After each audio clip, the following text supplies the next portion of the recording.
കത്തോലിക്ക സഭയുടെ 266-ാമത്തെ മാർപ്പാപ്പ പരിശുദ്ധ പിതാവ് ഫ്രാൻസിസ് മാർപ്പാപ്പ കാലം ചെയ്തു. പിതാവിനെക്കുറിച്ച് ഓരോരുത്തർക്കും പറയാനുള്ളത് പല കാര്യങ്ങളാണ്, വ്യത്യസ്തമായ കാര്യങ്ങളാണ്. സ്നേഹിക്കാൻ പഠിപ്പിച്ച പിതാവ്, പ്രത്യാശ നൽകിയ പിതാവ്, കരുണയുടെ മുഖം, കരയുന്നവനെയും വേദനിക്കുന്നവരെയും ചേർത്ത് നിർത്താൻ പഠിപ്പിച്ച പിതാവ്. അങ്ങനെ ഒരുപാടുണ്ട് ഫ്രാൻസിസ് മാർപ്പാപ്പയെക്കുറിച്ച് പറയാൻ. ചങ്ങനാശ്ശേരി അതിരൂപതയിലെ അച്ഛന്മാർക്കും പിതാവിനെക്കുറിച്ച് പറയാൻ ഒരുപാട് കാര്യങ്ങളുണ്ട്. കേൾക്കാം പിതാവിനെക്കുറിച്ച് ആ വൈദികരിൽ നിന്ന്. അച്ഛാ, ഫ്രാൻസിസ് മാർപ്പാപ്പയെ നേരിട്ട് കാണാനുള്ള വലിയൊരു അവസരം അച്ഛന് ലഭിച്ചു. ആ ഒരു അനുഭവം ഒന്ന് പങ്കുവയ്ക്കാമോ? ഫ്രാൻസിസ് മാർപ്പാപ്പയെ നേരിട്ട് കാണാൻ അവസരം ഉണ്ടായി.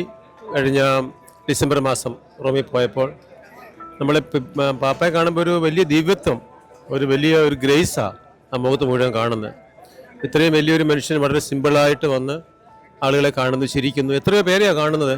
250-300 പേരെയാണ് ഒരേ സമയം ഇരുന്ന് എല്ലാവരോടും ഒരേ വികാരത്തോടു കൂടി ഇടപെടുന്നു, അവരോട് ചിരിച്ച് സംസാരിക്കുന്നു. ഇത്രയും പ്രായമായിട്ടും ഈ കാണിക്കുന്ന വലിയൊരു ദൈവസ്നേഹത്തിൻ്റെ അടയാളമായിട്ട് എനിക്ക് തോന്നിയത്. അത് വലിയ ദൈവമായ ഒരു അനുഭവമായിരുന്നു. അത് എൻ്റെ മനസ്സിലേക്ക് കടന്നു വരുന്നത് ഫ്രാൻസിസ് മാർപ്പാപ്പയുടെ അജപാലന ശൈലിയാണ്. ആ പിതാവിൻ്റെ അജപാലന ശൈലി ഏറ്റവും നമ്മളെ സ്നേഹിക്കാൻ പഠിപ്പിക്കുന്നത് സമൂഹത്തിന് ഏറ്റവും അകലെ നിൽക്കുന്ന വ്യക്തികളെ നാം പരിഗണിക്കണം, അവർക്ക് പ്രാധാന്യം കൊടുക്കണം. മാർപ്പാപ്പ ഉപയോഗിക്കുന്ന ഒരു ഇംഗ്ലീഷ് പദം പെറിഫറി എന്നുള്ള പദമാണ് ഉപയോഗിക്കുന്നത്. അതുപോലെ തന്നെ മാർപ്പാപ്പയുടെ മറ്റൊരു വളരെ നമ്മളെ ഹൃദയത്തെ സ്പർശിച്ച ഒരു വാക്കാണ് അനുധാവനം ചെയ്യുക എന്നുള്ളത്. അപ്പോൾ അത് തീർച്ചയായിട്ടും മാർപ്പാപ്പ എല്ലാവരെയും സ്നേഹിക്കുന്നുണ്ടെന്നുള്ളതിന് ഉത്തമമായിട്ടുള്ള തെളിവാണ്. അതുകൊണ്ട് പിതാവിൻ്റെ ആ പേര് തന്നെ ഫ്രാൻസിസ് എന്ന പേര് സ്വീകരിച്ച ആദ്യത്തെ മാർപ്പാപ്പയാണ്.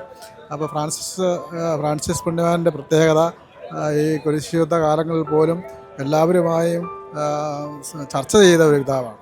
അപ്പോൾ അങ്ങനെയൊക്കെയുള്ള വലിയ പാരമ്പര്യം, പാവങ്ങളോടുള്ള താല്പര്യം, സഭയ്ക്കകത്ത് തന്നെ കൂടുതൽ എല്ലാവരെയും ഒന്നിച്ച് കൊണ്ടുപോവുക, എല്ലാവരെയും ചേർത്ത് കൊണ്ടുപോവുക, അങ്ങനെയൊക്കെയുള്ളൊരു സ്പിരിറ്റ് കീപ്പ് ചെയ്ത ഒരു പാപ്പായാണ്. അതുകൊണ്ട് പാപ്പായുടെ ദേഹവിയോഗം നമ്മുടെ എല്ലാവരുടെയും ഒരു കുടുംബനാഥൻ നഷ്ടപ്പെട്ട ഒരു വേദനയുടെ അവസരമാണ്.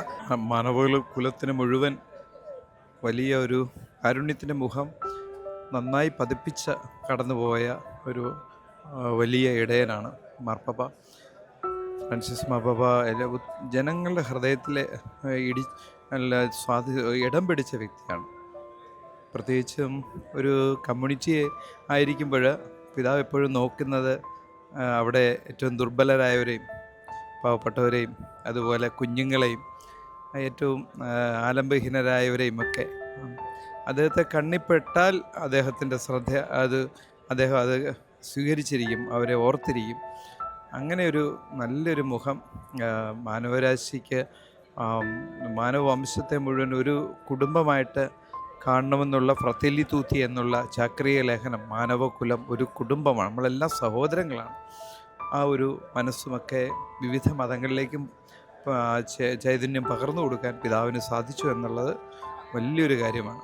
അദ്ദേഹത്തിൻ്റെ ഈ ആരോഗ്യവൽക്കപ്പെട്ടിരിക്കപ്പെട്ട ജനങ്ങളോട്, ഇപ്പം അഭയാർത്ഥികളോട്, അതിനോടൊപ്പം തന്നെ മൈനോറിറ്റി കമ്മ്യൂണിറ്റീസിനോടൊക്കെയുള്ള താതാമ്യം പ്രാപിക്കൽ, അതോടൊപ്പം തന്നെ വത്തിക്കാനിലെ തെരുവുകളിൽ കഴിയുന്നവരെ സംരക്ഷിക്കാനുള്ള ക്രമീകരണങ്ങൾ, അതോടൊപ്പം തന്നെ അവർക്ക് വസ്ത്രം നൽകുന്നതും അവരോടൊപ്പം ഭക്ഷണം കഴിക്കുന്നതുമെല്ലാം അത് വളരെയേറെ ആദരിക്കപ്പെട്ട, അംഗീകരിക്കപ്പെട്ട ഒരു കാര്യമായിരുന്നു എന്നുള്ളത് അനുസ്മരിക്കുകയാണ്. അപ്പോൾ അങ്ങനെ നമ്മുടെ ഹൃദയത്തോട് ചേർന്ന് നിൽക്കുന്ന ഒരു പരിശുദ്ധ പിതാവായിരുന്നു ഫ്രാൻസിസ് മാർപ്പാപ്പ എന്നുള്ളതാണ് അനുസ്മരിക്കാനായിട്ട് സാധിക്കുക. പിതാവിൻ്റെ കരുണയുടെ മുഖം അത് പല രീതിയിൽ നമുക്ക് കാണാനായിട്ട് സാധിക്കും.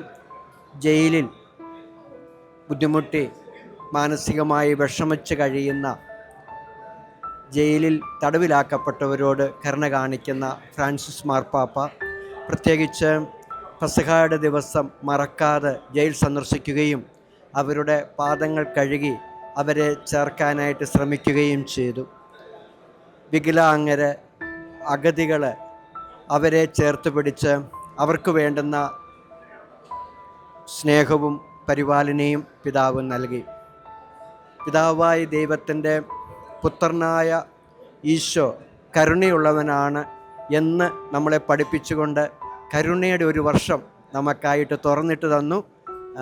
വാതിലുകളെല്ലാം, ദേവാലയത്തിലെ പ്രധാന തീർത്ഥാടന ദേവാലയങ്ങളുടെ വാതിലുകൾ തുറന്ന് തീർത്ഥാടകർ അവിടെ പോയി പ്രാർത്ഥിച്ച് അവിടെ പ്രാർത്ഥിച്ചു കഴിയുമ്പോൾ പൂർണ്ണ ദണ്ഡവിമോചനം കിട്ടും. അങ്ങനെ കരുണയുടെ മുഖം ഒരു വർഷം നമുക്ക് പിതാവ് ഒരുക്കി തന്നു, കരുണയുടെ വർഷം പ്രഖ്യാപിച്ചുകൊണ്ട്.